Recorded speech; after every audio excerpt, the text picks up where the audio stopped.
Okay. Misinformation is the enemy of pandemic control. No doubt, it's really, I think, one of the most important issues we're facing. Goes well beyond COVID. And that was Dr. Anthony Fauci, the former director of National Institute of Allergy and Infectious Diseases, this past February on the importance of controlling the narrative as people were dying during a pandemic, leading to censorship of critical information.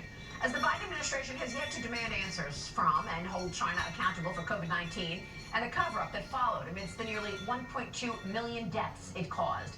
Instead, the White House asked the CCP last week to pressure Iran not to launch an attack on Israel, which obviously did not work. Now a whistleblower is stepping forward to expose what the federal government knew all along about the origins of COVID-19. Joining me right now with more on the Sunday Morning Futures exclusive is the ranking member of the Senate Homeland Security Committee, Senator Rand Paul. Senator, it's great to see you this morning, and I want to get into the COVID situation in a moment, but first, more pressing situations this morning after the attack from Iran into Israel. Your reaction?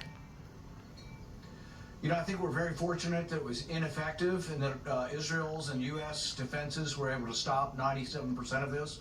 But I think one question that's not being asked enough this morning is everybody's asking, what is the next step to escalation? There's another question, what are the possibility that we could de-escalate the situation?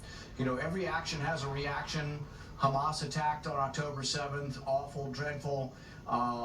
Israel kills 2 generals, now Iran attacks. So every action has a reaction, and is there a possibility that this could be de-escalated at this point? And I think people ought to take a breath, wait a little bit. In medicine, we're taught to check your own pulse before you check the patient's pulse. You need to calm down and think with a clear head before we move forward. So what do you want to do in terms of moving forward in the Senate with regard to the conversation around a new supplemental package, which would send money to Israel, Ukraine, and Taiwan?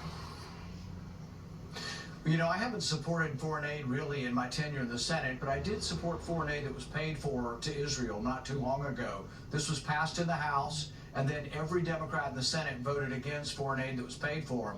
What I would say to Speaker Johnson is hold your ground, show some cojones, show some intestinal fortitude, for goodness sakes. You've already passed aid to Israel. Tell Chuck Schumer when he's ready to take it up, and it's going to be paid for. It's a great precedent if Speaker Johnson will stick by his guns. I have a feeling that we're going to see capitulation. There's already talk of a new one that's unpaid for. Why in the world would Republicans negotiate with themselves? Tell Chuck Schumer, bring it up. It's been sitting in the Senate for 2 months now. If they want more aid to Israel, bring it up, but we're going to have to cut somewhere else to pay for it. I want to also ask you about what you heard from the Speaker regarding FISA.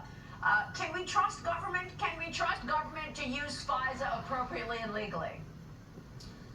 Absolutely not. Americans shouldn't be spied on by their own government. The Fourth Amendment was put in by our founding fathers to protect us. FISA doesn't obey the Fourth Amendment. And so Speaker Johnson was incredibly wrong. He broke the tie. He voted with the Democrats. Here we have the leader of the Republicans in the House votes with the Democrats against a warrant requirement. We also have Speaker Johnson voting for the spending package, once again, with the majority of the Democrats. As I see it now, I'm not sure there's a difference between Mike Johnson being in charge and the Democrats being in charge. The deficit this year will be $1.5 to $2 trillion, and that's Mike Johnson's bill. He put it forward. He supported it with a minority of Republicans, with a majority of Democrats. This is not using the power of the purse. This is abdicating the power of the purse. Well, why? Why do you think that is? You know, people have to be strong in their convictions. He was seen as a conservative before he came to the speakership, but now he puts a tweet out the other day saying, oh, they whispered to him about 702, how important it is, and now he's completely changed and lost all his principles on the idea that we shouldn't spy on Americans without a warrant. On the spending issue, they say, oh, government will shut down. But if the Democrats want this level of spending, we want this level, a compromise would be splitting the difference. The Democrats got everything they want in the spending, and all the hawks got what they want too. This is a problem. On the Republican side, we have people who want unlimited military spending, and then the Democrats want unlimited welfare spending, and they get both. But Johnson hasn't held his ground. He has power. He has a majority. Use the power of the purse, Speaker Johnson. Do something to make us think you are different than the Democrats. But so far, I don't see a lot of difference. Wow, all of this while the border is yet to be secured. Exactly. We shouldn't, look, we have 41 Republicans in the Senate. So while I blame Speaker Johnson, I blame 41 senators in the Senate. We could stop the Senate and they could do nothing without us. If 41 of us say, no, we're not passing anything until the border is secured, guess what? Democrats will wake up and secure the border. But we don't use our power effectively. We abdicate. In the Senate, the same thing happens. 10 liberal, big government Republicans vote with the Democrats, and the Democrats get what they want.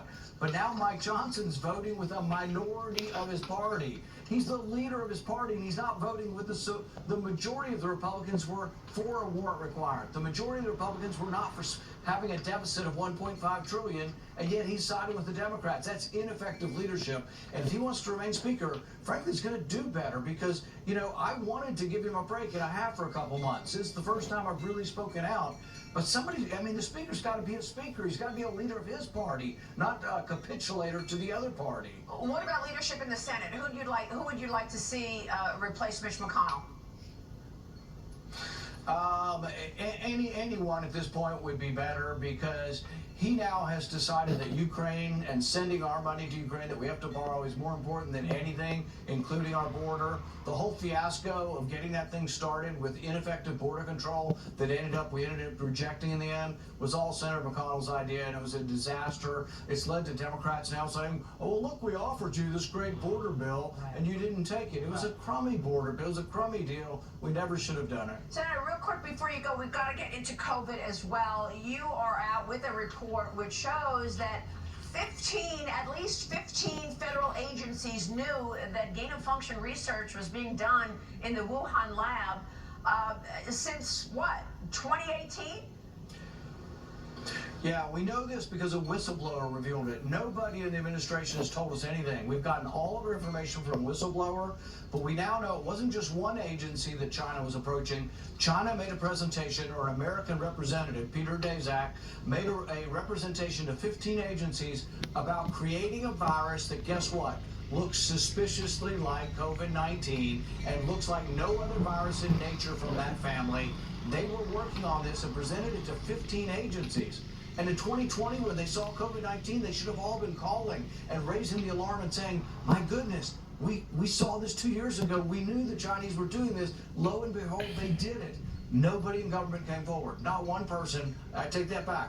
A brave Marine, a lieutenant colonel, came forward and gave us that information, or today we would still not know any of this. And we haven't seen any holding China to account for any of this, not just the leak, but then the cover-up that followed. The Biden administration has yet to demand answers. Yeah, the Biden administration has signed a pandemic treaty to give away all of our sovereignty so people, from around the world, third world countries that run these organizations can tell us what to do, what kind of mask to wear, whether we're wearing goggles, earmuffs, and all the other ridiculous things that were offered out to surround ourselves by plexiglass. All of the moronic ideas we've now farmed out. It's not bad enough to have people in the United States telling us this. They farmed it out to an international treaty to let the rest of the world tell us how we're going to live our lives the next time something bad like this happens. Senator, we so appreciate your time this morning. Thanks very much. Senator Rand Paul joining us. Thank you. Thank you, sir. Ask him a question, he gives you an honest answer. That's the Rand Paul that I know. Straight and forward and honest. Alleged money payments. Listen to him. Tomorrow with jury selection in Manhattan.